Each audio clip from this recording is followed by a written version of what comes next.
Hello friends, welcome to Sunitha kitchen. ఈరోజు మన ఛానల్లో సింపుల్ అండ్ టేస్టీ పప్పుచారుని ఎలా ప్రిపేర్ చేసుకోవాలో చూసేద్దాము. రెగ్యులర్గా చేసుకునే పప్పుచారు కాదండి ఇది. ఎందుకంటే కారం అనేది అస్సలు యూజ్ చేయకుండా ఎండుమిర్చితోనే ఈ పప్పుచారు తయారు చేసుకోవచ్చు. టేస్ట్ చాలా బాగుంటుంది. ఒకసారి కంపల్సరీగా ట్రై చేయండి ఫ్రెండ్స్. ఇప్పుడు తయారీ విధానాన్ని మీకు క్లియర్గా ఎక్స్ప్లెయిన్ చేస్తాను. ముందుగా అయితే ఒక ప్రెషర్ కుక్కర్ తీసుకొని అందులోకి 1 కప్పు దాకా కందిపప్పు తీసుకొని 1-2 సార్లు శుభ్రంగా కడిగి పెట్టుకోండి.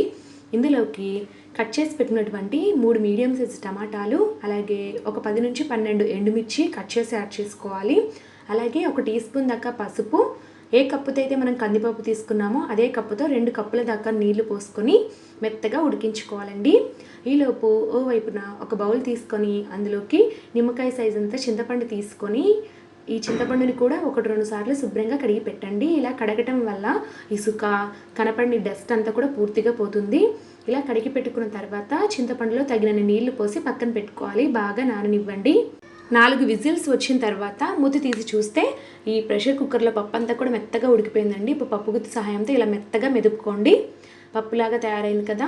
ఇప్పుడు మనం ఇందులోకి ముందుగా నానబెట్టి పెట్టుకున్నటువంటి చింతపండు రసాన్ని ఇలా ఫిల్టర్ చేసుకొని యాడ్ చేసుకోండి.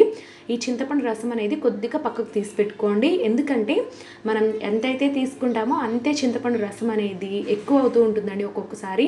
ఒకవేళ పొరపాటున ఎక్కువ అయిందంటే ఎంత ఉప్పు వేసినా ఎన్ని నీళ్లు పోసినా కూడా ఆ పులుపు అనేది సరిగ్గా పోదు, టేస్ట్ కూడా మారిపోతుంది అనమాట. సో చింతపండు రసం వేసుకునేటప్పుడు కాస్త జాగ్రత్త వహించండి. అలాగే ఇందులోకి తగినన్ని నీళ్లు, సరిపడా ఉప్పు వేసి బాగా కలుపుకోవాలి. మీకు పప్పుచారు అనేది బాగా పల్చగా కావాలా లేదా కాస్త చిక్కగా ఉండాలా అనే దాన్ని బట్టి వాటర్ యాడ్ చేసుకోండి. ఇక్కడ చూస్తున్నారు కదా, ఇలా కాస్త పల్చగానే చేశాను. దీన్ని పక్కన పెట్టుకోవాలండి. ఇప్పుడైతే ఈ పప్పుచారుకి తాలింపు వేసుకుందాము. అందుకోసం స్టవ్ మీద ఒక పెద్ద గిన్నె పెట్టుకొని అందులోకి 2 టీ స్పూన్ల దాకా ఆయిల్ వేసి వేడి చేసుకుందాము మీడియం ఫ్లేమ్లో. ఆయిల్ బాగా వేడెక్కిన తర్వాత పోపు దినుసులు వేసుకోవాలండి. 1 టేబుల్ స్పూన్ దాకా మినపప్పు, శనగపప్పు, ఆవాలు, జీలకర్ర ఇవన్నీ కలిపి వేసుకోండి.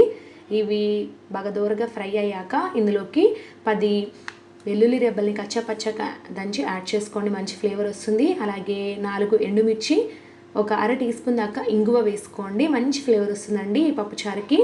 రసం, పప్పుచారు లాంటివి చేసుకున్నప్పుడు ఇంగువ కంపల్సరీగా పోపులో యాడ్ చేసుకోండి.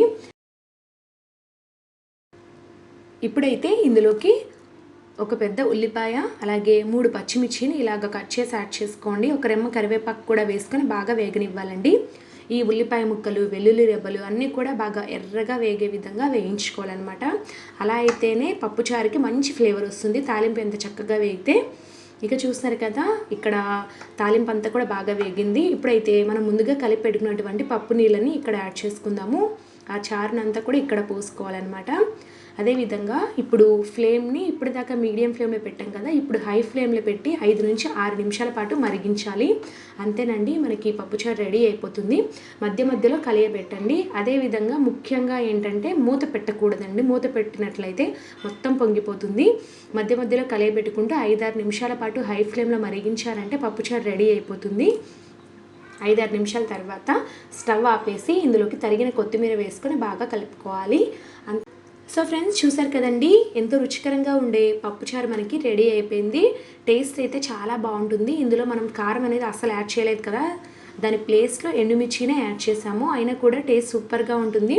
ఒకసారి అయితే ఈ మెథడ్లో కూడా పప్పుచారుని ట్రై చేయండి ఫ్రెండ్స్. అందరూ కూడా మీకు బాగా వస్తుంది.